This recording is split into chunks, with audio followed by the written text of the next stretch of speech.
ಪ್ರಮಾಣ ವಚನ ಸ್ವೀಕಾರದ ವೇಳೆ ಸಚಿವರ ಎಡವಟ್ಟು ಕನ್ನಡವನ್ನೇ ತಪ್ಪು ಓದಿದಂತ ಕಾಂಗ್ರೆಸ್ನ ಕೆಲ ಸಚಿವರು ಕಾಂಗ್ರೆಸ್ ಸಚಿವರ ವಿರುದ್ಧ ಸಿಡಿದೆದ್ದ ಪ್ರತಾಪ್ ಸಿಂಹ.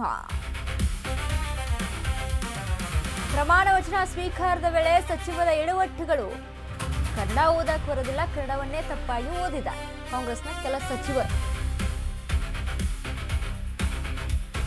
ಕಾಂಗ್ರೆಸ್ ಸಚಿವರ ವಿರುದ್ಧ ಇದೀಗ ಪ್ರತಾಪ್ ಸಿಂಹ ಸಿಡಿದೆದ್ದಿದ್ದಾರೆ. ನಿಮ್ಮ ನೂತನ ಸಚಿವರಿಗೆ ಮೊದಲು ಕನ್ನಡ ಕಲಿಸಿಕೊಡ್ರಿ ಅಂತ. ಡಿಕೆಶಿ ಸಿದ್ದರಾಮಯ್ಯ ಕೇಂದ್ರ ಹಿಂದಿ ಹೇರಿಕೆ ಅಂತಿದ್ದರು. ಇದೀಗ ಕರ್ನಾಟಕದಲ್ಲೇ ಕನ್ನಡ ಓದಕ್ ಬರ್ತಿಲ್ವಲ್ಲ ಸಚಿವರಿಗೆ, ಅವರು ತಮಟೆ ಹೊಡೆದುಕೊಂಡು ಹೋರಾಟ ಮಾಡಿದ್ರು. ಐಪಿಎಲ್ ಟಿಕೆಟ್ ಹೋರಾಟಗಾರ ವಿಜಯಾನಂದ ಕಾಶಪ್ಪನವರ್ ಪ್ರತಿದಿನ ಸಂತೋಷ್ ಲಾಡ್ ಪ್ರಧಾನಿ ಬಗ್ಗೆ ಮಾತಾಡ್ತಾರೆ. ಆದ್ರೆ ಸಂತೋಷ್ ಲಾಡ್ಗೆ ಸರಿಯಾಗಿ ಕನ್ನಡ ಓದೋಕೆ ಬರಲ್ಲ. ನಿಮ್ಮ ಸಚಿವರಿಗೆ ಮೊದಲು ಕನ್ನಡ ಕಲಿಸುವಂತ ಕೆಲಸ ಮಾಡಿ, ಆಗ ಆ ಮಗ ಈ ಮಗ ಅಂತ ಚೆನ್ನಾಗಿ ಮಾತಾಡ್ತಾರೆ. ಮೊದಲು ನಿಮ್ಮ ಸಂಪುಟದ ಸದಸ್ಯರಿಗೆ ಕನ್ನಡ ಹೇಳಿಕೊಡಿ. ಸಿಎಂ ಡಿಕೆಶಿ ವಿರುದ್ಧ ಮಾಜಿ ಸಂಸದ ಪ್ರತಾಪ್ ಸಿಂಹ ಕಿಡಿಯನ್ನ ಕಾರಿದ್ದಾರೆ. ಪ್ರಮಾಣ ವಚನ ಸ್ವೀಕಾರ ಮಾಡಿದಂಥ ಸಂದರ್ಭದಲ್ಲಿ ಕೆಲವೊಂದಿಷ್ಟು ಸಚಿವರು ಪ್ರಮಾಣ ವಚನ ಸ್ವೀಕಾರದಲ್ಲಿ ಓದಬೇಕಾಗಿರುತ್ತಲ್ಲ, ಅಂತ ಸಂದರ್ಭದಲ್ಲಿ ಕನ್ನಡವನ್ನ ಸರಿಯಾಗಿ ಓದಕಬಾರದೆ ಎಡವಟ್ಟನ್ನ ಮಾಡಿದ್ದು ಕೂಡ ಉಂಟು. ಅದರ ಬಗ್ಗೆ ಪ್ರತಾಪ್ ಸಿಂಹ ಕಿಡಿಯನ್ನ ಕಾರಿದ್ದಾರೆ. ಕಾಂಗ್ರೆಸ್ನವರು 2023 ಚುನಾವಣೆಗಿಂತ ಮೊದಲು ಊರೂರಲ್ಲಿ ತಮಟೆ ಹೊಡೆಯೋದು. ಬೆಂಗಳೂರಲ್ಲಂತೂ ಡಿ ಕೆ ಶಿವಕುಮಾರ್ ಅವರು ಒಂದು ಡೋಲು, ಇನ್ನು ಸಿದ್ದರಾಮಯ್ಯನವರು ಒಂದು ಡೋಲ್ ಇಟ್ಕೊಂಡ್ಬಿಟ್ಟು ಏನು ತಮಟೆ ಹೊಡೆದ್ರು. ಹಿಂದಿ ಇಂಪೋಸಿಷನ್ನು ಹಿಂದಿ ಏರಿಕೆ ಅಂದರು.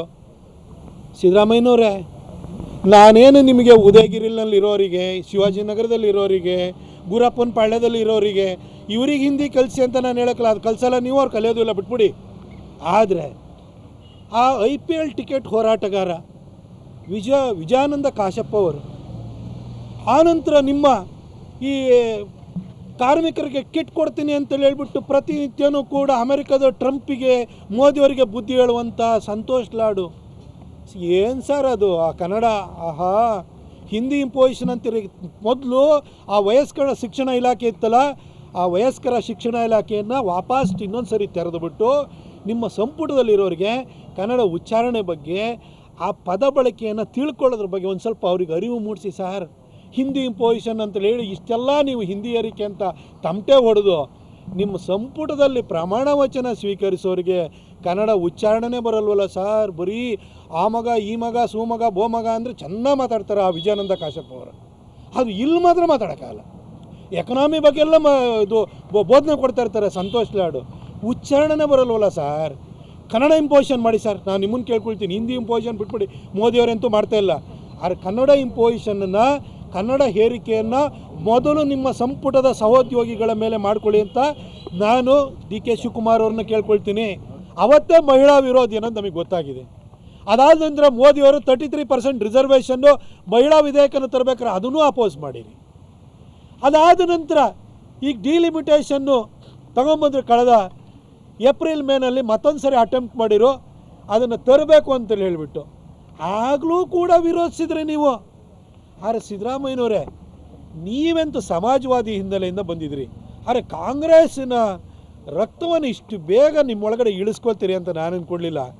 ಇವತ್ತು ನಿಮ್ಮ ಸಂಪುಟದಲ್ಲಿ ಒಬ್ಬರಾದರೂ ಮಹಿಳೆಯರು ಇದ್ದಾರಾ ಸರ್? ಆ ಲಕ್ಷ್ಮೀ ಹೆಬ್ಬಾಳ್ಕರ್ ಅವರಿಗೂ ನೀವೇ ಕಲ್ಲಾಕಿದ್ರಿ ಅಂತ ನಮಗೆ ಗೊತ್ತು. ಕಾಂಗ್ರೆಸ್ನವರು ಮೂಲ ಕಾಂಗ್ರೆಸ್ಸಿಗೆ ಥರ ನೀವು ಕೂಡ ಮಹಿಳಾ ವಿರೋಧಿ ಆದ್ರಲ್ಲ ಸರ್. ಆ ಲೇಡಿ ಏನು ತಪ್ಪು ಮಾಡಿದ್ರು ಸರ್? ಏನು ಸರ್ ಇದು? ನಿಮ್ಮ ಸಮುದಾಯದವ್ರನ್ನೇ ನೀವು ಸಹಿಸ್ಕೊಳ್ಳಿಲ್ಲ. ಇಂಥ ಒಂದು ರಾಜಕಾರಣವನ್ನು ಸಿದ್ದರಾಮಯ್ಯನವರು ಅವರ ರಾಜಕೀಯ ಅಂತ್ಯ ಆದಮೇಲೂ ಕೂಡ ಮುಂದುವರಿಸ್ತಿದ್ದಾರೆ.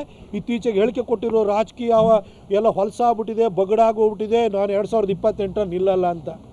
ಸರ್, ಆ ಬಗಡ ಮಾಡಿರೋರು, ಹೊಲ್ಸ್ ಮಾಡಿರೋರೇ ನೀವೇ ಸರ್. ಈ ಕಡೆ ಭಾಗದ ಖರ್ಗೆಯವರಾಗಿ ನೀವು ವರ್ತಿಸ್ತಾ ಇದ್ದೀರಿ.